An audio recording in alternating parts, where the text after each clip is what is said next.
చేస్తున్నాం. దేవుని బిడ్డలారా, దేవుడు రక్షించుటకు ఇదే సమయం. రెండవదిగా దేవుని యొక్క వాక్యములో మనం చూస్తే బలపరచుటకు ఇదే సమయం. స్టెఫనును దేవుడు కృపతోనూ బలముతోనూ నింపినట్లుగా దేవుని యొక్క వాక్యములో మనం చూస్తున్నాం. కృపతోనూ బలముతోనూ స్టెఫను నిండుకొని అనేక మందికి సాక్ష్యం ఇచ్చినప్పుడు అతని రాళ్లతో కొట్టి మరి చంపుతున్నటువంటి సమయంలో అతని ముఖము ప్రకాశించింది.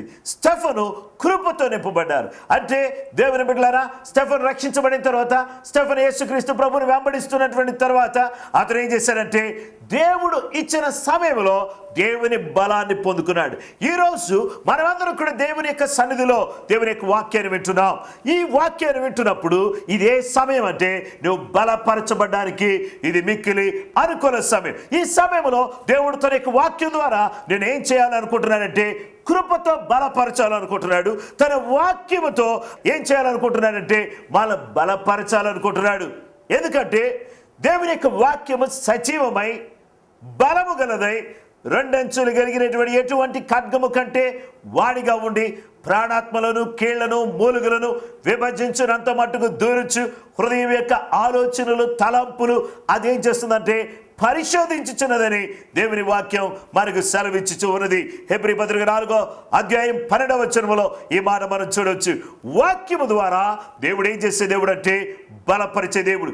ఈ మాటలను వింటున్నప్పుడు నీకు బలహీనుడిగా ఉండొచ్చు, కానీ ఈ మాటలు వింటున్నటువంటి సమయంలో ఈ మాటలు నీ హృదయంలోకి వచ్చి నేనేం చేస్తే అంటే బలపరుస్తాయని దేవుని యొక్క వాక్యం ద్వారా దేవుడు సెలవిస్తున్నాడు. అలాగే దేవుడు ఆయన ఏం చేసే దేవుడు అంటే మన బలపరిచేవాడు. అందుకని అపోస్తలుడైన పౌలు ఫిలిప్పీ పత్రిక 4వ అధ్యాయం 13వ వచనంలో అంటున్నాడు, నన్ను బలపరచు వాని యందే నేను సమస్తమును చేయగలను. మన దేవుడు మన బలపరిచినప్పుడు మనం ఏదైనా సరే సాధించగలం, చేయగలం అనేటువంటి విషయాన్ని మనం చూస్తూ ఉన్నాం. అలాగే దేవుని యొక్క వాక్య భాగంలో మనం చూస్తే ఆయన ఆత్మ ఏం చేసే ఆత్మ అంటే మన బలపరిచే ఆత్మ.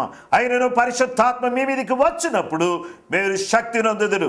కాబట్టి మన శక్తివంతులుగా చేసేది, మన బలవంతులుగా చేసేది, మన బలపరిచేది పరిశుద్ధాత్మ దేవుడని దేవుని యొక్క వాక్యం ద్వారా దేవుడు మనతో మాట్లాడుచున్నాడు. కనుక ప్రియులారా, ఈ సమయంలో దేవుని పిల్లలమైనటువంటి మనము క్రీస్తు యేసునందు కృప చేత బలవంతులం కావాలని అపోస్తలుడైన పౌలు తిమోతికి ఉత్తరాన్ని రాస్తూ 2వ అధ్యాయం 1వ వచనంలో అంటున్నాడు, నా కుమారుడా క్రీస్తు యేసునందు కృప చేత బలవంతుడు కమ్ము అని సెలవిచ్చి ఉన్నాడు. ఈ సమయంలో తుదకు ప్రభు యొక్క మహాశక్తిని బట్టి బలవంతులయ్యుండు అని ఎఫెసీ 6:10లో అంటున్నాడు. కాబట్టి ఈరోజు మనకేం కావాలంటే బలం కావాలి. ఆయన ఏం చేసే దేవుడు అంటే బలపరిచే దేవుడు. మన యొక్క హృదయమును, మన మనస్సును, మన శరీరమును ఆయన బలపరచడానికి సిద్ధంగా ఉన్నాడు. ఈ బలపరచబడుటకు ఇదే సమయం. ఈరోజు దేవుడు ఈ టైంలో నేనేం చేస్తున్నాడంటే బలపరుస్తున్నాడు. నువ్వు బలహీనంగా ఉన్నావా, నీవు మరి అనారోగ్యంతో ఉన్నావా, లేకపోతే ఆత్మీయంగా కృంగిన స్థితిలో ఉన్నావా, నిన్ను బలపరచడానికి రేపు కాదు సమయం, ఈరోజే నిన్ను బలపరచడానికి దేవుడు చూస్తున్నాడు. ఈరోజే దేవుడు నిన్ను బలపరచడానికి చూస్తున్నాడు. కాబట్టి నీవు ఆయన వైపు చూడాలని యేసుక్రీస్తు నామములో నేను నీకు మనవి చేస్తున్నాను. దేవుని బిడ్డలారా, దేవుని యొక్క వాక్య భాగంలో మనం చూసినట్లయితే దేవుడు మన బలపరిచే సమయం ఇది. మూడవదిగా దేవుని యొక్క వాక్యంలో మనం చూసినట్లయితే వాడుకున్నకు ఇదే సమయము అనే విషయాన్ని మనం చూస్తున్నాం. ఏం వాడుకోవడానికి ఇది సమయం? ఉదాహరణకు ఒక డాక్టర్ గారిని మనం చూసినట్లయితే డాక్టర్ తన యొక్క విద్యను ఉపయోగించాల్సిన సమయం ఎప్పుడంటే పేషెంట్ భయంకరమైనటువంటి అనారోగ్యంతో, బాధతో, మరణాపాయములో ఉన్నటువంటి సమయంలో డాక్టర్ మరి ఇది సమయం కాదులే అని చెప్పేసి అని అతడు ఒకవేళ ఆలస్యం చేసినట్లయితే పేషెంట్ చనిపోయిన తర్వాత అది ఎంత గొప్ప వైద్య నిపుణుడు అయినప్పటికి కూడా, ఎంత నైపుణ్యత అతనికి వైద్య రంగంలో ఉన్నప్పటికి కూడా అతని ద్వారా జరిగేది శూన్యం. కాబట్టి ప్రాణం ఉన్నప్పుడే, పేషెంట్ కండిషన్ క్రిటికల్గా ఉన్నప్పుడే డాక్టర్ తన యొక్క తెలివిని, తన యొక్క నైపుణ్యతను ఉపయోగించి ఆ యొక్క పేషెంట్ని తప్పించాల్సినటువంటి అవసరత ఉంది. అయితే ఈరోజు దేవుడు మనము వాడుకున్నటికి ఇదే సమయం అంటున్నాడు. అంటే ఏం వాడుకోవాలి మనం అనేటటువంటి విషయానికి వస్తే దేవుడు మనకేమి ఇచ్చాడు? మనకు దేవుడు తలాంతులు ఇచ్చాడు. దేవుడు ఒక్కొక్కరికి ఒక్కొక్క రకమైనటువంటి తలాంతు ఇచ్చాడు. మీలో కొంతమంది పాటలు పాడగలరు, మీలో కొంతమంది ప్రార్థించగలరు, పరిచర్య చేయగలరు, మీలో కొంతమంది దేవుని బిడ్డలారా దేవుని యొక్క వాక్యాన్ని బోధించగలరు, కొంతమంది చక్కటి కార్యక్రమాలను నిర్వర్తించగలరు, అలాగే కొంతమందిని ప్రోత్సాహపరచగలరు, కొంతమందిని ఆదరించగలరు. ఇలాగ రకరకాలైనటువంటి తలాంతులు కలిగినటువంటి వారిగా మనం ఉన్నాం. అయితే బైబిల్ గ్రంథంలో 5 తలాంతులు కలిగినటువంటి ఒక యజమానుడు తను దాసులు పిలిచి తలాంతులు ఇచ్చాడు. ఒకడికి 5 తలాంతులు ఇచ్చాడు, ఒకడికి 2 ఇచ్చాడు, ఒకడికి 1 ఇచ్చాడు. అయితే 5 కలిగిన వాడు 2 కలిగిన వాడు వాడుకున్నారు. సరైన రీతిలో వాడుకుని కష్టపడి వ్యాపారం చేసి 5 తలాంతులను మరి 5 చేశాడు, 2 తలాంతులను మరి 2 చేశాడు. అలాగే ఇక్కడికి వచ్చినట్లయితే 1 తలాంతు కలిగినటువంటి వాడు తన తలాంతును వాడుకోకుండా దాచిపెట్టాడు. దాచిపెట్టినటువంటి వాడిని సోమరివైన చెడ్డదాసుడు అన్నాడు, వాడుకునేటువంటి వారిని బడా నమ్మకమైన మంచి దాసుడు అన్నాడు. కాబట్టి ఈరోజు దేవుని బిడ్డలమైనటువంటి మనము రేపు వాడుకుందాంలే, లేకపోతే కొన్నిసార్లు కొంతమంది ఈ విధంగా అంటారు, అయ్యా నేను రిటైర్ అయిన తర్వాత నేనేం చేస్తానంటే ఆఫ్టర్ రిటైర్మెంట్ నేనేం చేస్తానంటే నేను నా తలాంతులు వాడుకుంటాను అని చెప్పేసి అంటారు. కొంతమంది ఇంకా ఏమంటారంటే అయ్యా ఈరోజు కాదు, ఒక్క 10 రోజులు ఆగండి తర్వాత వాడుకుంటాను అంటారు.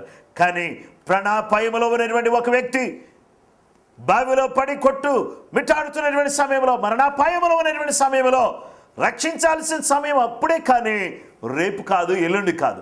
అలాగే దేవుడు నీకు ఇచ్చినటువంటి తలాంతులు ఉన్నాయి చూసావు, ఆ తలాంతులను నువ్వేం చేయాలంటే వాడుకోవాలి. మీరేం చేయాలంటే వాటిని వాడుకోవాలి. వాటిని వాడుకున్నప్పుడు అనేక మంది బయటకు వస్తారు, అనేక మంది విడుదల పొందుకుంటారు, అనేక మంది ఆశీర్వదించబడతారు, అనేక మంది జీవితంలో గొప్ప కార్యాలు జరుగుతాయి. కాబట్టి ఇది ఏ టైం అంటే దాచుకునే టైం కాదు, ఇది వాడుకునే టైం అని దేవుని యొక్క వాక్యం ద్వారా దేవుడు సెలవిచ్చుచున్నాడు.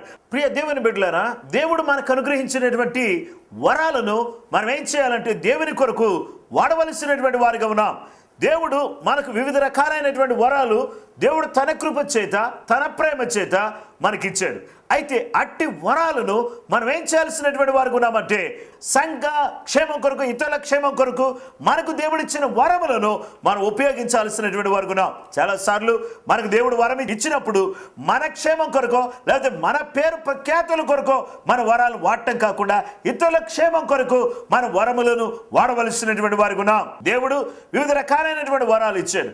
కొంతమందికి స్వస్థత పరిచే వరం, అద్భుతాలు చేసే వరం, భాషలు మాట్లాడే వరం, అలాగే వివిధ రకాలైనటువంటి గొప్ప వరాలు, బుద్ధివాక్యం, జ్ఞానవాక్యం, ఇలాంటి చక్కటి వరాలు దేవుడు మనకు దయచేసినప్పుడు మనం ఏం చేయాలంటే ఆయన పిల్లలమైనటువంటి మనమందరం కూడా మనకిచ్చిన వరాలను దేవుని యొక్క క్షేమం కొరకు, దేవుని యొక్క సంఘ క్షేమం కొరకు, అలాగే దేవుని బిడ్డ సంఘ క్షేమం కొరకును ఆ తరువాత ప్రజల క్షేమం కొరకు మనం వాడవలసినటువంటి వారు ఉన్నాం.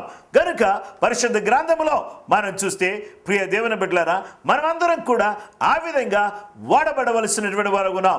అలాగే మన ధనాన్ని కూడా మనం వాడవలసినటువంటి వారు ఉన్నాం. మన ధనమును కూడా మనము వాడవలసిన వారి ఉన్నాం.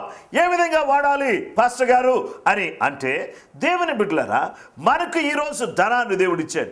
ఈ ధనాన్ని మనము దేవుని కొరకు వాడకపోతే రేపు వాడదాం, ఎల్లుండి వాడదాం అని చెప్పేసి వాయిదాలు వేస్తే కొన్నిసార్లు మన దగ్గర ఉన్నప్పుడు మనం వాడలేనటువంటి వారం, మన దగ్గర లేనటువంటి సమయంలో మనం వాడటం కష్టం. అలాగే రేపు వాడదామని కొంతమంది అనుకుంటారు, కొంతమంది లేకపోతే ఒక సంవత్సరం తర్వాత ఆఫ్టర్ రిటైర్మెంట్ వాడాలని చెప్పేసి అనుకుంటారు. అలా కాదు. దేవుడు ఈరోజు నీకు ఏదైతే ఇచ్చాడో దాన్ని దేవుని కొరకు మనం వాడవలసిన వారిగా ఉన్నాం. మనము వాడుకొనుటకు ఇదే సమయం.